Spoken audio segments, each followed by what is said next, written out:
I've talked about previously who Yahuah chose as his people. It's the true Israelites. And we do know that the northern kingdom, which is the 10 kingdoms of Israel, and the other 2 kingdoms of Judah and Benjamin were split from the northern kingdom and the southern kingdom. And you know the people that are in Israel right now are the Gentiles. I've told you a little bit about their prime minister's lineage, that it goes back to Poland, Khazar, and also Romania. And he does say a little bit of Spain, but according to their law, they are prohibited to getting a DNA test. Why? It's because they will find out who they really are. And their bloodline starts with their mother, not their father. Not like us. Ours go through Abraham, Isaac, and Jacob, through our descendants. So what is a Jew or Jewish person? Well, it says the Jews or Jewish people, according to the dictionary, are an ethno-religious group. It also says any person whose religion is Judaism. In the broader sense of the term, a Jew is any person belonging to the worldwide group that constitutes through descendants or conversion a continuation of the Jewish people who were themselves descendants of, guess what? The Pharisees. They were calling themselves Jews. So what does the Jewish people believe? Now I can tell you by personal experience, they don't believe in Yahushua at all. They actually don't believe that he even existed. They only believe what they would say is God. And they say God is one, he has no form, he was created. The world, his eternal, is still actively involved in world affairs. That he's spiritual, but he didn't have a son named Yahushua. So they don't believe that he ever came or that he's returning or anything like that. That's what they believe in Judaism. So when I was there in Israel, they didn't believe anything. They were just living life as it was. And even though they read the Bible and was doing the tours and kind of giving you history, they didn't believe what they were reading anyway. So how can the people that don't even believe in Yahushua believe in Yahuah? They can't. They are imposters. And what Yahuah calls them is the synagogue of Satan, as in Revelation 3:9. Now we know Paul talked about in Acts, if anyone's serving a different Jesus, then they are false. They don't believe in the same Yahuah that we believe in. And a lot of people say there's many ways to God. Those people believe in Caesar Borgia, the image that was given to us by the Roman Catholic. They made him look like he had blonde hair, blue eyes, and he was passive and very, very effeminate. That's the best way of saying it.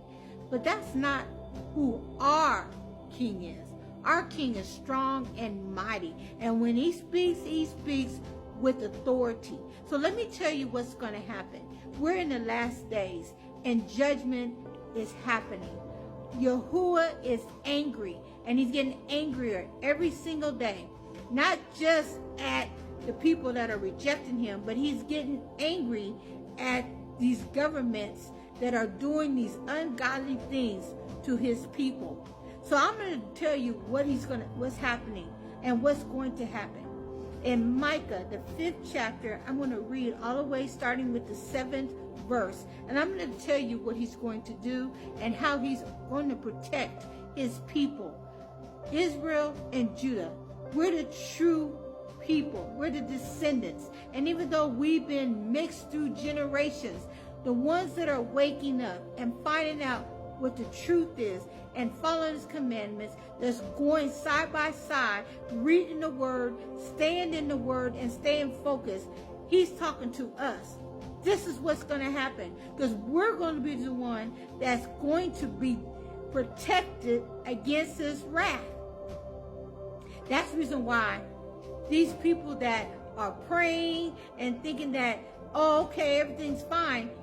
If you're not repenting and turning from your wicked ways, and you're not serving the true Yahuah, yes, the one that is burnt like bronze, has bronze feet, that has woolly hair like snow, yes, that's the one we're talking about. We're not talking about the one that's made up by the Pope.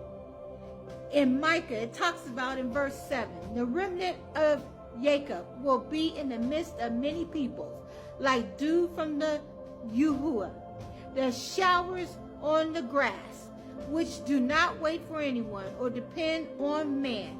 The remnant of Jacob will be among the nations, in the midst of many peoples, like a lion among the beasts of the forest, like a young lion among the flocks of sheep, which mauls and mangles as it goes, and no one can rescue. Verse 9, your hand will be lifted up in triumph over your enemies, and all your foes will be destroyed. Verse 10, in that day, declares Yahuah, I will destroy your horses from among you and demolish your chariots. He's talking to the nations, the Gentile nations and their people. I will destroy the cities of your land, the land that was stolen from us, and tear down all your strongholds. I will destroy your witchcraft, and you will no longer cast spells. You listening? All the witchcraft and the occultants that have been going on in the nation that has caused our people to fall into idolatry and all type of wickedness. Yahuah is going to destroy every single witch. He says, don't suffer any witch to live. He's going to destroy them. He's also going to destroy your idols and your sacred stones from among you. And you will no longer bow down to the work of your hands. Verse 14, I will uproot from among you your Asherah poles when I demolish your cities. I will take vengeance in anger and wrath on the nations that have not obeyed me. So you're seeing the hurricanes, and you're not going to stop seeing them because they're going to get worse and worse and worse.